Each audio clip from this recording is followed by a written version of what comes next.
Welcome to T-SAT. యాంత్రిక శాస్త్రానికి సంబంధించిన అంశాలు చూస్తూ ఉన్నాం. ఈ వీడియోలో మనము యాంత్రిక శాస్త్రంలో మరొక కీ ఆస్పెక్ట్ అయినటువంటి సరళ హరాత్మక చలనం గురించి ఇతర అంశాల గురించి తెలుసుకునే ప్రయత్నం చేద్దాం. ఇక్కడ యాంత్రిక శాస్త్రంలో రేఖీయ చలనం గురించి, భ్రమణ చలనాల గురించి మనం మాట్లాడుకున్నాం. ఇప్పుడు చలనంలో మరొక ముఖ్యమైనటువంటి అంశం అంటే సమాన కాల వ్యవధుల్లో పునరావృతమయ్యేటటువంటి చలనాలకు సంబంధించినటువంటి అంశాలు తెలుసుకునే ప్రయత్నం చేద్దాం.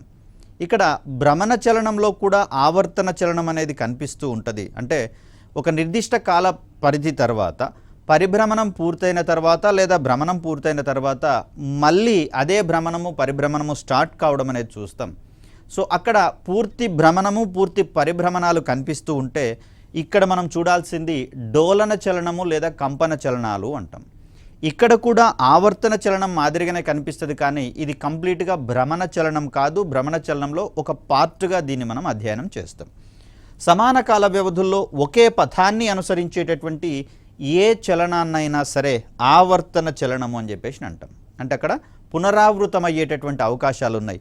మనకు రేఖీయ చలనంలో ఇలాంటి పునరావృతం అనేటటువంటిది కనిపించదు, కానీ భ్రమణ చలనంలో అదేవిధంగా సరళ హరాత్మక చలనంలో ఈ ఆవర్తనాలు అనేవి మనకు కనిపిస్తూ ఉంటాయి. రిపిటేటివ్గా అవే చలనాలు మనకు పునరావృతం అయ్యేటటువంటి ధర్మాన్ని మనం చూస్తాం.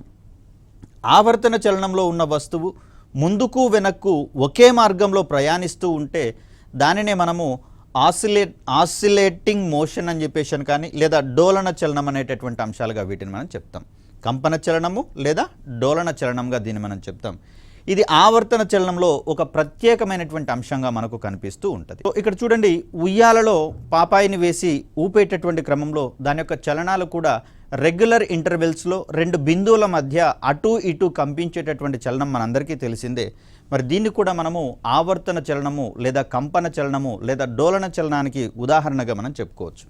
గోడ గడియారంలో లోలకం చేసేటటువంటి చలనం అంటే మనకు లోలకపు గడియారాలు అనేవి ఉండేవి. ప్రస్తుతం సైన్స్లో ప్రాచీనమైనటువంటి వస్తు సంపద మొత్తం కూడా అదృశ్యమవుతూ నూతనమైనటువంటి సాంకేతికత మనకు కనిపిస్తూ ఉన్నటువంటి తరుణంలో లోలక గడియారాలు ప్రస్తుతం మనకు పెద్దగా ప్రాచుర్యంలో లేవు. మరి లోలక గడియారంలో చేసేటటువంటి కంపనాలు కూడా లోలకం చేసేటటువంటి కంపనాలు కూడా మనకు ఆవర్తన చలనంగా కనిపిస్తుంది. అదేవిధంగా గాలిలో ధ్వని ప్రయాణించేటటువంటి సందర్భంలో గాలి కణాలు చేసేటటువంటి ముందుకు వెనుకకు కదులుతాయని చెప్పేసి అనుకున్నాం అనుదైర్ఘ్య తరంగాల రూపంలో. మరి ఆ సందర్భంలో ఆ చలనాలు కూడా మనకు ఆవర్తన చలనంగానే కనిపించే ప్రయత్నం జరుగుతుంది. ఇక్కడ డోలన చలనంలో ఉన్నటువంటి వస్తువు డోలనాలు ఆపి స్థిరత్వాన్ని పొందేటటువంటి స్థానం ఏదైతే ఉందో దానిని విరామ స్థానము, రెస్ట్ పొజిషన్ లేదా సమతా స్థితి, ఈక్విలిబ్రియం స్టేట్ అనేటటువంటి పేర్లతోటి పిలుస్తాం. సో డోలనాలు మొత్తం ఆపిన తర్వాత అది విరామ స్థితికి లేదా సమతా స్థితికి వచ్చేటటువంటి ప్రయత్నం చేస్తుంది. ఇక్కడ సరళ హరాత్మక చలనానికి సంబంధించి చూస్తే ఒక స్థిరమైనటువంటి పథంలో ప్రయాణించేటటువంటి వస్తువు దాని త్వరణం స్థానభ్రంశానికి అనులోమానుపాతంలో ఉంటూ విరామ స్థానానికి ఇరువైపులా ఉండేటటువంటి ప్రయత్నం జరిగితే అలాంటి చలనాన్ని మనం ఇక్కడ సరళ హరాత్మక చలనం అని చెప్పేసి అంటాం.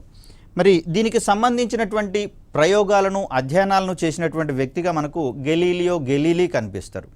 తను ఒకసారి చర్చికి వెళ్ళినటువంటి సందర్భంలో చర్చి యొక్క పైకప్పు నుంచి ఒక తీగ ద్వారా లేదా తాడు ద్వారా ఒక క్యాండిల్ని వేలాడదీసినప్పుడు గాలికి అటు ఇటు కదులుతుండడాన్ని గమనించాడట.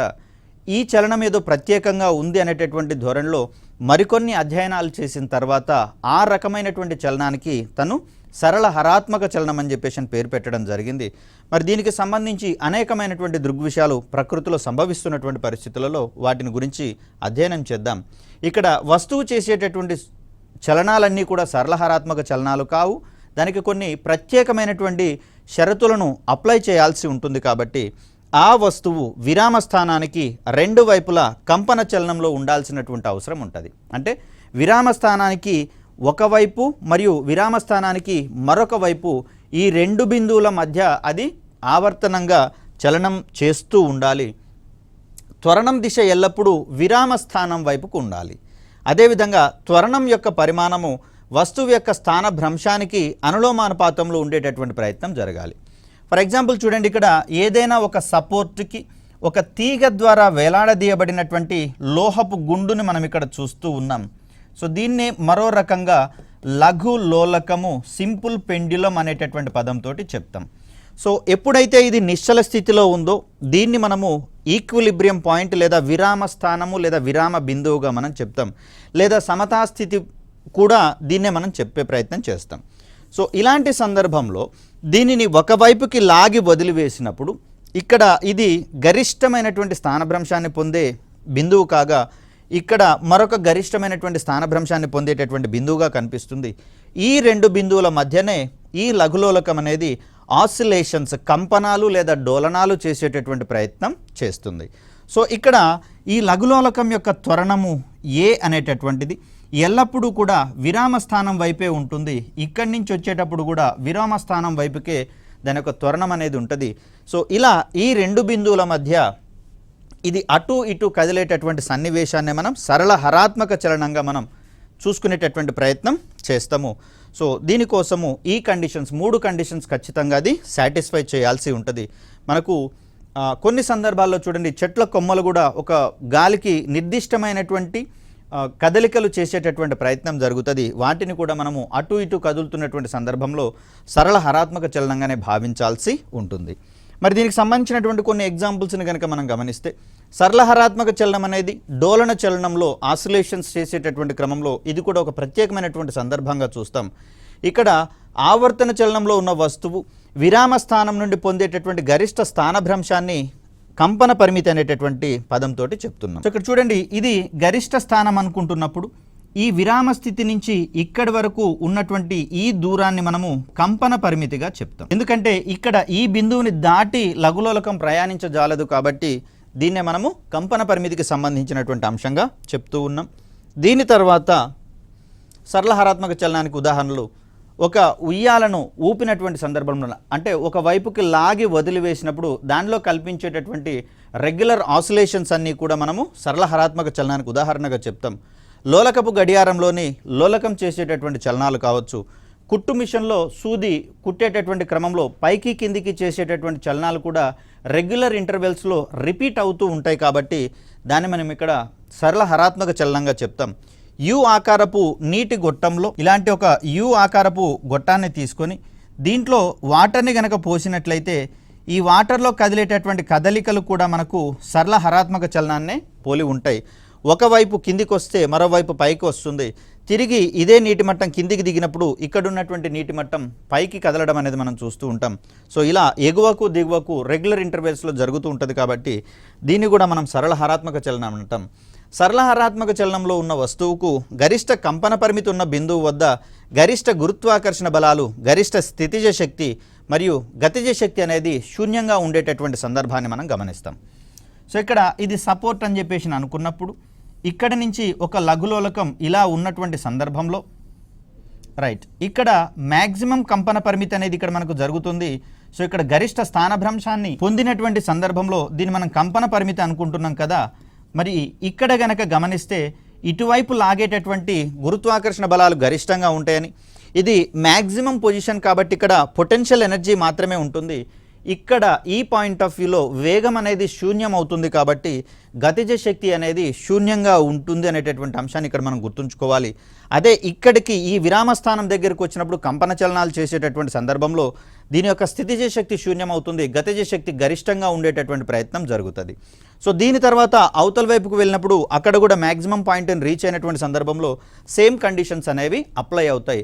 సో విరామ స్థానానికి ఇరువైపులా అది చేరేటటువంటి గరిష్ట స్థానభ్రంశం దగ్గర ఈ కండిషన్స్ అనేవి మనకు అప్లికబుల్ అవుతాయి. ఎగ్జామినేషన్ పాయింట్ ఆఫ్ వ్యూలో వీటిని స్టేట్మెంట్స్ రూపంలో అడిగేందుకు అవకాశం ఉంది, ఎందుకంటే మోస్ట్ కన్ఫ్యూజ్డ్ ఏరియాగా మనకి ఇక్కడ కనిపిస్తుంది కాబట్టి. గరిష్ట బిందువు వద్ద ఇక్కడ స్థితిజ శక్తి మాత్రమే ఉంటుంది, గతిజ శక్తి ఉండదు. ఎందుకంటే ఈ గరిష్ట బిందువు దగ్గర చలనం చేస్తున్నా కూడా కొద్ది సెకండ్ల పాటు ఫ్రాక్షన్ ఆఫ్ సెకండ్స్లలో దాని యొక్క వేగం ఇక్కడ శూన్యం అయ్యేటటువంటి అవకాశం ఉంది. గురుత్వాకర్షణ బలం వల్ల తిరిగిది ఆసిలేషన్ చేసేటటువంటి క్రమంలో దాని యొక్క వేగం క్రమక్రమంగా పెరిగి విరామ స్థానం దగ్గర వేగం గరిష్టంగా ఉండే సన్నివేశంలో మనకు దాని యొక్క గతిజ శక్తి గరిష్టంగా ఉండేటటువంటి అవకాశం అనేది ఏర్పడుతుంది. సో ఇక్కడ స్థితిజ శక్తి గరిష్టంగా ఉంటుంది, గతిజ శక్తి శూన్యము.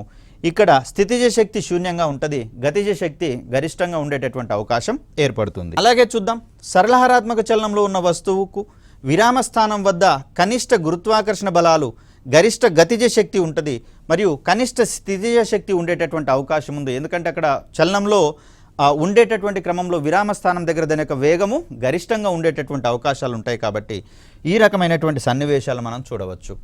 ఒక వస్తువు యొక్క ద్రవ్యరాశి మొత్తం ఏ బిందువు వద్ద అయితే కేంద్రీకృతం అవుతుందో ఆ బిందువుని మనము ద్రవ్యరాశి కేంద్రము, సెంటర్ ఆఫ్ మాస్ అనేటటువంటి ప్రయత్నంగా చూస్తాం.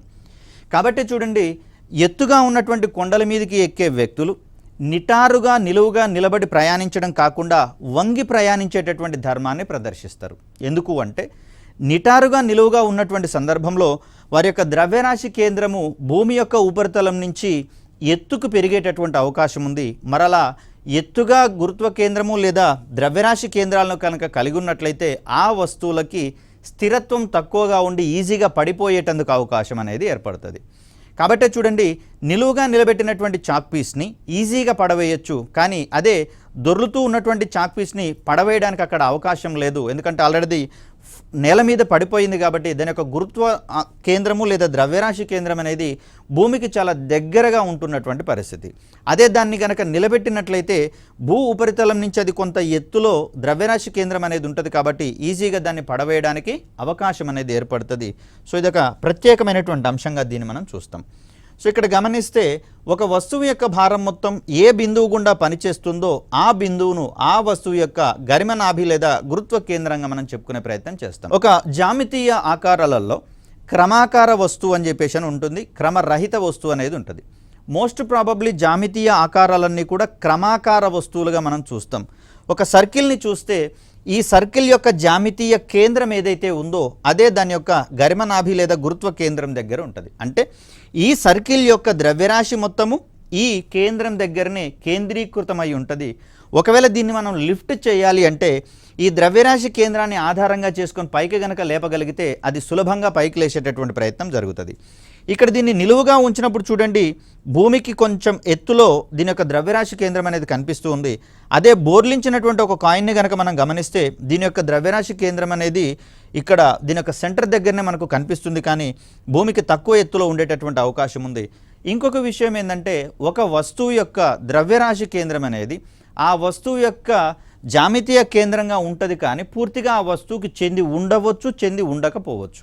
ఫర్ ఎగ్జాంపుల్ ఇక్కడ ఈ వలయాన్ని కనుక మనం గమనిస్తే వలయం మధ్యలో మొత్తం కూడా బోలుగా ఉంది. ఇక్కడ ఈ రింగ్ యొక్క ద్రవ్యరాశి ఏమీ ఇక్కడ కనపడట్లేదు, అయినా కూడా దీని యొక్క ద్రవ్యరాశి కేంద్రం అనేది దాని మధ్యలో ఉంది.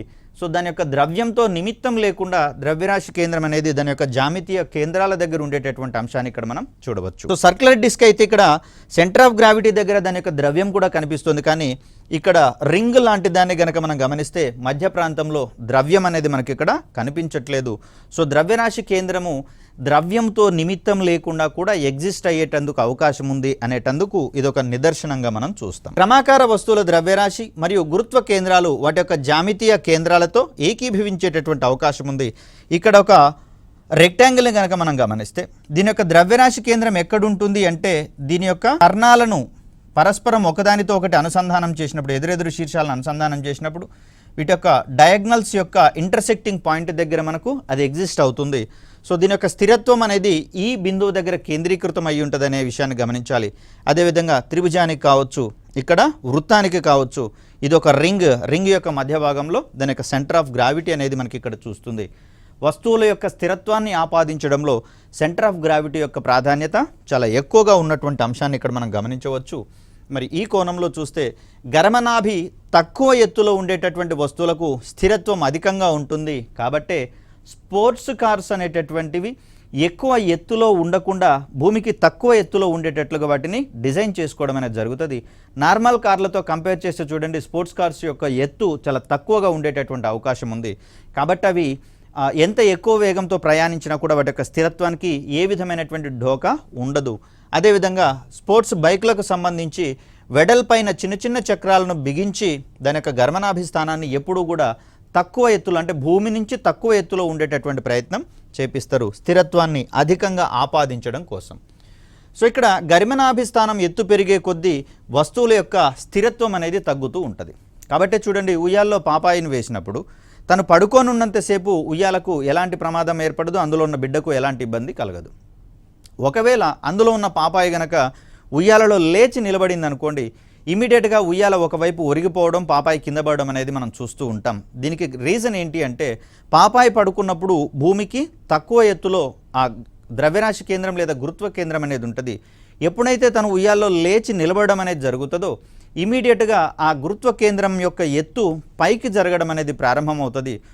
భూమి యొక్క ఉపరితలం నుంచి ద్రవ్యరాశి యొక్క కేంద్రము ఎత్తుకు పెరుగుతున్న కొద్దీ స్థిరత్వం తగ్గేటటువంటి అవకాశం ఉంది. కాబట్టి ఇమ్మీడియట్గా అక్కడ ఆ పాపాయి ఉయ్యాల్లోంచి పడిపోయేటందుకు అవకాశం అనేది అధికంగా ఉంటుంది. వస్తువుల యొక్క స్థిరత్వము దాని యొక్క ఆధారతలం మీద వైశాల్యానికి అనులోమానుపాతంలో ఉంటుందనేటటువంటి అంశాన్ని ఇక్కడ మనం గుర్తుంచుకోవాలి. అదేవిధంగా గురుత్వ కేంద్రం యొక్క ఎత్తుకు విలోమానుపాతంలో ఉంటుందనేటటువంటి అంశాన్ని గుర్తిస్తాం. కాబట్టి ఏవైనా స్తూపాలను నిర్మించేటటువంటి క్రమంలో వాటి యొక్క ఆధారతలము గరిష్టంగా ఉండేటట్లుగా గనక కన్స్ట్రక్షన్ చేసినట్లయితే వీటికి స్థిరత్వం అధికంగా ఉంటుంది. కాబట్టి వాటిని పడవేసేటటువంటి క్రమంలో ఎక్కువ బలాన్ని మనం ప్రయోగించాల్సినటువంటి అవసరం ఉంటుంది. అలా కాకుండా సన్నగా ఉన్నటువంటి స్తూపాకారపు స్తంభాలను కనుక ఏర్పాటు చేసినట్లయితే తక్కువ బలంతో వీటిని మనం కిందికి పడవేసేటటువంటి అవకాశం ఉంది. ఎందుకంటే ఆధారతలం యొక్క వైశాల్యం అనేది చాలా తక్కువగా ఉన్నటువంటి పరిస్థితి.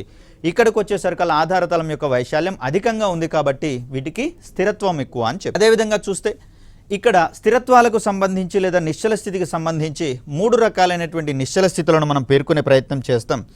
సో దీంట్లో భాగంగా మొదటిది మనకు స్థిర నిశ్చల స్థితి.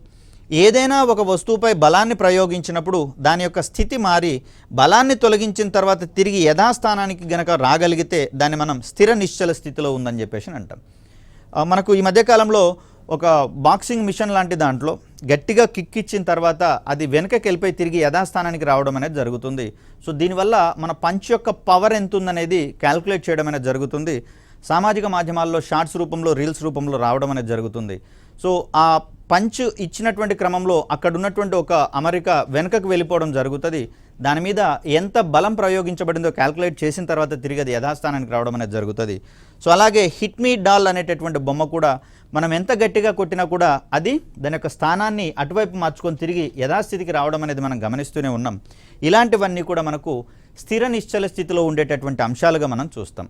క్రింది వానిలో ఏవి స్థిర నిశ్చల స్థితిలో ఉన్న వస్తువులో గుర్తించండి అనేటటువంటి కోణంలో ఇక్కడ మనకు క్వశ్చన్ పడేటటువంటి అవకాశం అనేది ఉంది. లేదా match the following type of questions కూడా ఇక్కడ మనం చూసేటందుకు అవకాశం ఉంది. మరొకటి మనము అస్థిర నిశ్చల స్థితిగా చూస్తూ ఉన్నాం. ఏదైనా వస్తువుపై బలాన్ని ప్రయోగించినప్పుడు దాని యొక్క స్థితి మారి బలాన్ని తొలగించిన తర్వాత అది యథాస్థితిని కనుక పొందకపోతే అది అస్థిర నిశ్చల స్థితిలో ఉందని చెప్పేసి అంటాం. నిలువుగా నిలబెట్టినటువంటి వస్తువులను దాని మీద బలాన్ని ప్రయోగించి కింద పడేసినప్పుడు తిరిగి అది యథాస్థితి గనక రాలేకపోతే దాన్ని మనం అస్థిర నిశ్చల స్థితిగా చెప్తాం. ఫర్ ఎగ్జాంపుల్ ఏదైనా ఆయిల్ డబ్బాని కానివ్వండి లేదా చాక్పీస్ వంటి వాటిని నిలబెట్టి దాని మీద బలాన్ని అప్లై చేసి కింద పడేసిన తర్వాత అది తిరిగి యథాస్థానానికి వచ్చే అవకాశం ఉండదు. కాబట్టి ఈ కోణంలో నిలువుగా నిలబెట్టినటువంటి చాక్పీస్ కావచ్చు, వాటర్ బాటిల్స్ లాంటివన్నీ కూడా స్తూపాకార వస్తువులన్నీ కూడా అస్థిర నిశ్చల స్థితిలో ఉన్నాయని చెప్పేసి అని చెప్తాం.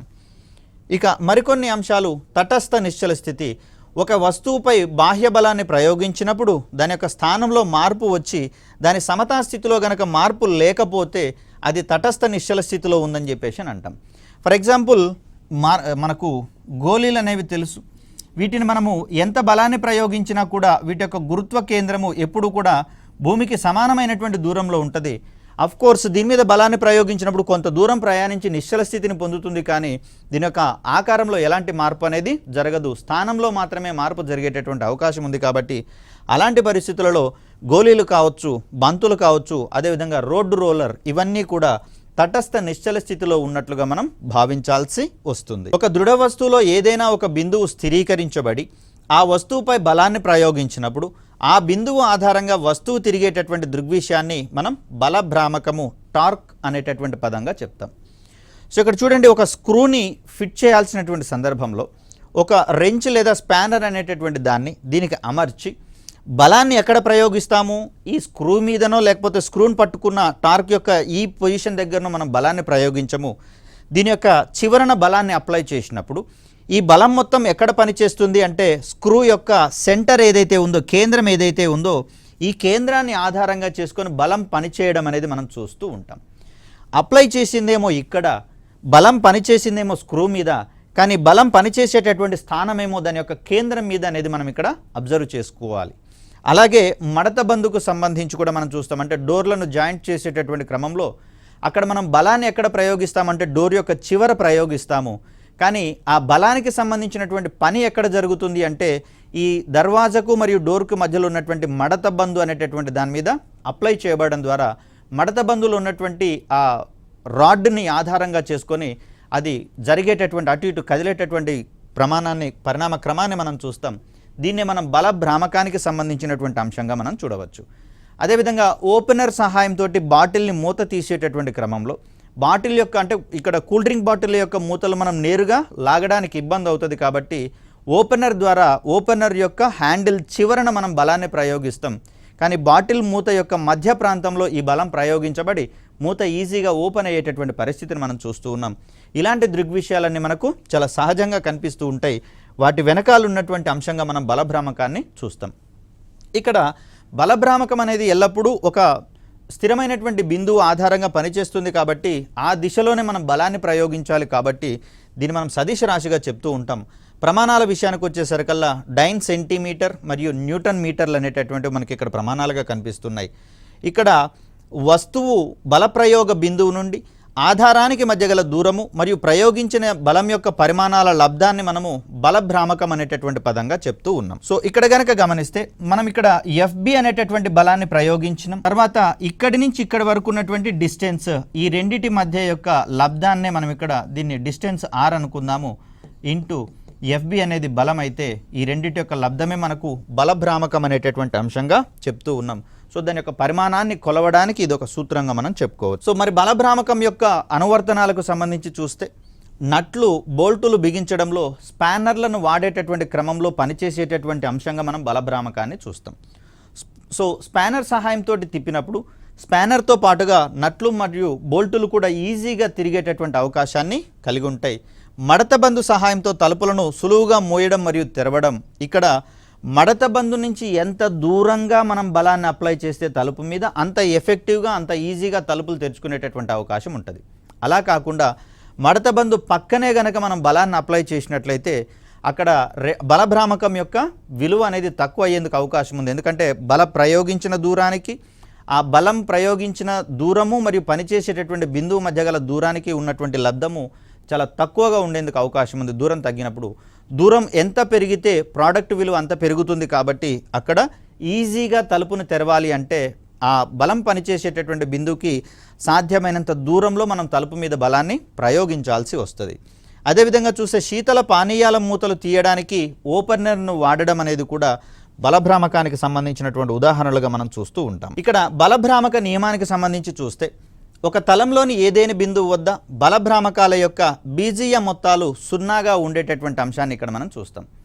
సపోజ్ మూతను ఓపెన్ చేసేటటువంటి సందర్భంలో అక్కడే మనకు బలం పనిచేస్తుంది. కానీ మనకి ఇక్కడ చూడండి బలం పనిచేసినటువంటి సందర్భంలో ఆ వస్తువు యొక్క స్థితిలో మార్పు వస్తేనే పని జరుగుతుందని చెప్పేసి అని ఒక ప్రాథమికమైనటువంటి నియమం ఉంది కాబట్టి దీన్ని దాని ఆధారంగా గుర్తుపెట్టుకోవచ్చు. మరొక అంశం మనకు ఇక్కడ మెకానిక్స్లో కపుల్ అనేటటువంటి ఒక అంశం ఉంది. దీన్నే మనము బలయుగ్మము అనేటటువంటి అంశంగా చెప్తాం. రెండు సమానమైనటువంటి విజాతి బలాలు ఒక దృఢమైనటువంటి వస్తువుపై వేర్వేరు బిందువుల వద్ద పనిచేస్తూ ఆ వస్తువును బలం పనిచేసినటువంటి దిశలో తిప్పగలిగితే దాన్నే మనం బలయుగ్మంగా చెప్తాం. ఫర్ ఎగ్జాంపుల్ కారు యొక్క స్టీరింగ్ని కనుక మనం గమనిస్తే స్టీరింగ్ అనేది మధ్య పొజిషన్లో ఫిక్స్డ్గా ఉంటుంది. మనము దీనికి రెండు వైపులా చేతులను వేసి ఇక్కడ బలాన్ని అంటే స్టీరింగ్ని తిప్పాల్సినటువంటి సందర్భంలో సమానమైనటువంటి బలాన్ని వ్యతిరేక దిశలలో తిప్పినటువంటి సందర్భంలో అంటే ఇక్కడ ఒక చేయేమో పై దిశలో బలాన్ని ప్రయోగిస్తే ఇంకొక చేయేమో కింది దిశలో బలాన్ని ప్రయోగిస్తుంది. మరి ఈ సందర్భంలో ఆ స్టీరింగ్ ఏం జరుగుతుంది అంటే దానికి ఉన్నటువంటి ఆధార బిందువు నుంచి అదే దిశలో బలం ప్రయోగించేటటువంటి దిశలో తిరిగేటటువంటి ప్రయత్నం జరుగుతుంది. మరి ఈ ఎగ్జాంపుల్ని మనము బల యుగ్మంగా మనం చెప్పుకుంటాం, కపుల్గా మనం చెప్పుకుంటాం. అలాగే ట్యాప్ని ఓపెన్ చేసేటటువంటి సందర్భంలో కూడా చూడండి ట్యాప్ పైభాగంలో ఉన్నటువంటి ఈ పిడిని ఆధారంగా చేసుకొని ఇరువైపులా సమానమైనటువంటి బలాన్ని వ్యతిరేక దిశలలో తిప్పేటటువంటి ప్రయత్నం చేస్తాం. దీన్ని కూడా మనం కపుల్కి ఉదాహరణగా చెప్తాం. అదేవిధంగా సైకిల్ తొక్కేటప్పుడు కూడా చూడండి పెడల్స్ రెండింటిని కూడా దిగువ దిశలో తొక్కేటటువంటి ప్రయత్నం చేస్తాం. కానీ ఇక్కడ పెడల్స్ ఒకటేమో పై వైపు నుండి ఇంకోటి కింది వైపున ఉంటుంది. కాళ్ళతో తొక్కేటటువంటి సందర్భంలో సమానమైనటువంటి బలాన్ని పరస్పరం వ్యతిరేక దిశలలో తిప్పినప్పుడు ఈ పెడల్స్ యొక్క యాక్సిల్ని ఆధారంగా చేసుకొని అది తిరిగేటటువంటి ప్రయత్నం చేస్తాయి. తద్వారా సైకిల్ని ముందుకు నడిపించేటటువంటి ప్రయత్నం చేస్తాయి. ఇవన్నీ కూడా మనం బలయుగ్మానికి సంబంధించినటువంటి ఉదాహరణలుగా చూస్తాం. ఇక్కడ బలయుగ్మం కూడా ఒక సదిశ రాశిగా మనం చెప్పుకుంటూ ఉన్నాం.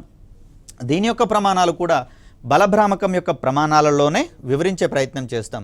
సీసా మూతాను విప్పడంలో మరియు బిగించడంలో, అదేవిధంగా బైక్ హ్యాండిల్ని మెయింటైన్ చేయడంలో, సైకిల్ హ్యాండిల్ని మెయింటైన్ చేయడంలో, నీళ్ళ కుళాయిని తిప్పడంలో, అదేవిధంగా పెరుగును చిలికేటటువంటి కవ్వం ఒకటి మనకు ఐడియా ఉండే ఉంటుంది. దీని మీద కూడా పిడి మీద కూడా పరస్పరం వ్యతిరేక దిశలలో సమానమైనటువంటి బలాలను ప్రయోగించినప్పుడు అది తిరుగుతూ ఆ మజ్జిగను చిలికేటటువంటి క్రమాన్ని ఇక్కడ మనం చూస్తాం. ఇవన్నీ కూడా కపుల్ యొక్క ఎఫెక్ట్స్గా మనం చూస్తాం, బలయుగ్మం యొక్క ప్రభావాలుగా మనం చూస్తాం. నెక్స్ట్ మనం చూడాల్సింది పనికి సంబంధించినటువంటి భావనలు. ఒక వస్తువుపై కొంత బలాన్ని ప్రయోగించినప్పుడు ఆ వస్తువు బలం ప్రయోగించినటువంటి దిశలో స్థానభ్రంశం కనుక చెందినట్లయితే వస్తువుపై పని జరిగిందని చెప్పేసి అంటాం. అలా కాకుండా ఒక గోడను గనక మనం నెట్టుకుంటూ పోతున్నట్లయితే దాని మీద ఎంత బలాన్ని ప్రయోగించినా కూడా దాని యొక్క స్థానభ్రంశంలో మార్పు ఉండదు. కాబట్టి బలం ప్రయోగించబడింది కానీ పని జరగలేదు అనేటటువంటి అంశాన్ని మనం గమనించాలి. ఒక టేబుల్ని కనుక జరుపుతూ పోతున్నట్లయితే గోడ మీద ప్రయోగించిన బలం కంటే తక్కువ బలాన్ని ఇక్కడ ప్రయోగించినా కూడా టేబుల్ యొక్క స్థానభ్రంశం లేదా టేబుల్ యొక్క స్థానము ఈజీగా మారుతుంది. కాబట్టి టేబుల్ మీద తక్కువ బలాన్ని ప్రయోగించినా అక్కడ పని జరిగింది, కానీ గోడ మీద మనం ఎంత బలాన్ని ప్రయోగించినా దాన్ని కదల్చలేం. కాబట్టి గోడ మీద బల ప్రయోగం జరిగినా కూడా అక్కడ పని జరగనటువంటి పరిస్థితిని మనం చూడవచ్చు.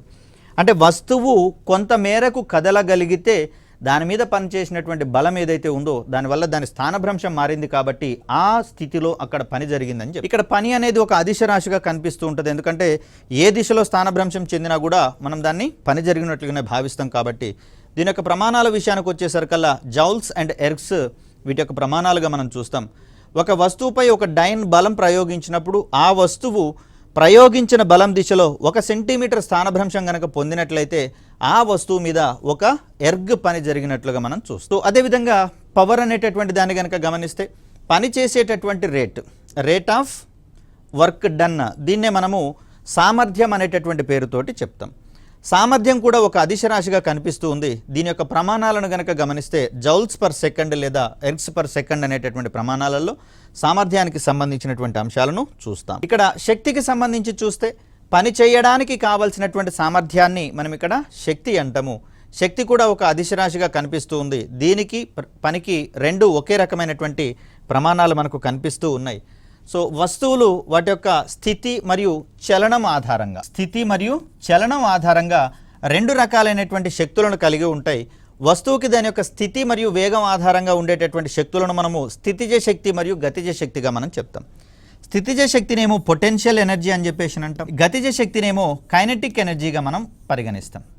సో ఇక్కడ ఏ వస్తువుకి ఏ రకమైనటువంటి శక్తి ఉంది అనేటటువంటి కోణంలో మనకు క్వశ్చన్స్ అడిగేందుకు అవకాశం ఉంది. జాగ్రత్తగా గమనించండి. ఒక వస్తువుకి అది ఉన్నటువంటి పొజిషన్ వల్ల సంక్రమించేటటువంటి శక్తిని స్థితిజ శక్తి అంటే, చలించేటటువంటి వస్తువుకు ఉండేటటువంటి శక్తిని మనం గతిజ శక్తిగా మనం చెప్తాం. ఫర్ ఎగ్జాంపుల్ నిశ్చల స్థితిలో ఉన్నటువంటి ఫ్యాన్ను కనుక గమనిస్తే ఫ్యాన్ కొంత ఎత్తులో ఉంటుంది కాబట్టి ఆ ఎత్తు వల్ల దానికి సంక్రమించే శక్తి స్థితిజ శక్తిగా మనం చూస్తాం. ఫర్ ఎగ్జాంపుల్ దాని కింద ఏదైనా వస్తువు ఉన్నప్పుడు ఫ్యాన్ కనుక అమాంతం కింద పడింది అనుకోండి, వస్తువు డ్యామేజ్ అయ్యేందుకు అవకాశం ఉంటుంది. కాబట్టి ఈ స్థితిజ శక్తి వల్ల అది పొందినటువంటి శక్తితోటి కింద ఉన్న వస్తువుని డ్యామేజ్ చేసే ప్రయత్నం చేస్తుంది. ఒకవేళ అదే ఫ్యాన్ తిరుగుతూ ఉన్న సందర్భంలో కింద పడింది అనుకోండి, అక్కడ ఉన్నటువంటి వస్తువు మరింత భయంకరంగా డ్యామేజ్ అయ్యేందుకు అవకాశం ఉంటుంది. సో ఆ సందర్భంలో దానికి స్థితిజ శక్తితో పాటుగా ఎత్తులో ఉంది కాబట్టి స్థితిజ శక్తి వస్తుంది, చలిస్తూ ఉంది కాబట్టి గమనంలో ఉంది కాబట్టి చలనంలో ఉంది కాబట్టి దానికి గతిజ శక్తి కూడా యాడ్ అయ్యేందుకు అవకాశం ఉంది. ఆ సందర్భంలో తిరిగే ఫ్యాన్కి రెండు రకాల శక్తులు కూడా సమకూరే అవకాశం ఉంది. ఒక నిర్దిష్టమైనటువంటి ఎత్తులో ఉండి కదిలేటటువంటి వాహనాలన్నింటికీ కూడా స్థితిజ శక్తి మరియు గతిజ శక్తి ఉండే అవకాశం ఉంది. సో అలా చూస్తే మనకు విమానాలు కావచ్చు, ఎగిరే పక్షులు కావచ్చు, హెలికాప్టర్లు గాలిలో ప్రయాణించేటటువంటి సందర్భంలో వాటికి రెండు రకాలైనటువంటి శక్తులు వ్యవస్థితమయ్యేటటువంటి అవకాశం ఉంది. మరి వీటికి సంబంధించి కొన్ని విషయాలు మాట్లాడితే, ఒక వస్తువుకు దాని యొక్క స్థితి వల్ల కానీ స్థానం వల్ల కానీ లభించేటటువంటి శక్తిని స్థితిజ శక్తి అంటాం. సో స్థితిజ శక్తికి ప్రమాణాలుగా కిలోగ్రామ్ మీటర్ అనేది చెప్తాం. రిజర్వాయర్లో నిండుగా నిల్వ ఉన్నటువంటి నీటికి అధిక శక్తి ఉంటుంది, అది నిండుదనాన్ని కలిగి ఉంటుంది. కాబట్టి ఈ స్థితి వల్ల కలిగే శక్తిని మనం స్థితిజ శక్తిగా మనం చెప్తాం. అలా కాకుండా రిజర్వాయర్లో ఉన్నటువంటి నీటిని, అంటే రిజర్వాయర్ నిండుగా నీటిని నిల్వ చేసి గేట్స్ కనుక ఓపెన్ చేసినట్లయితే వాటర్ అనేది దిగువకు వదిలివేయబడడం జరుగుతుంది కదా. సో ఆ సందర్భంలో నీళ్లు కదులుతూ ఉంటాయి, అట్ ద సేమ్ టైం ఎత్తుగా ఉన్నటువంటి రిజర్వాయర్ నుంచి బయటకు వస్తున్నాయి. కాబట్టి స్థితిజ శక్తి మరియు గతిజ శక్తి రెండూ కూడా ఉండేటటువంటి అవకాశం ఏర్పడుతుంది. సో రిజర్వాయర్లలో నిల్వ ఉన్నటువంటి నీటికి మాత్రమే స్థితిజ శక్తి ఉంటుంది. రిజర్వాయర్ నుంచి ప్రవహించే నీటికి స్థితిజ శక్తితో పాటుగా గతిజ శక్తి కూడా ఉంటుంది. ఈ డిఫరెన్స్ మనం గుర్తుంచుకోవాలి. విల్లులో ఎక్కువ పెట్టినటువంటి బాణానికి, అంటే లాగి పెట్టి ఉంచాము, ఈ పొజిషన్లో ఈ తీగ యొక్క తన్యత అనేది దీనికి కొంత శక్తిని అందించే ప్రయత్నం చేస్తుంది. వదిలివేస్తే మాత్రం గతిజ శక్తి కాస్త స్థితిజ శక్తిగా మారేటటువంటి అవకాశం అనేది ఉంది. అదేవిధంగా ఒక నిర్దిష్టమైనటువంటి ఎత్తు నుంచి దూకేటటువంటి జలపాతానికి మనకు స్థితిజ శక్తి అనేది ఉంటుంది.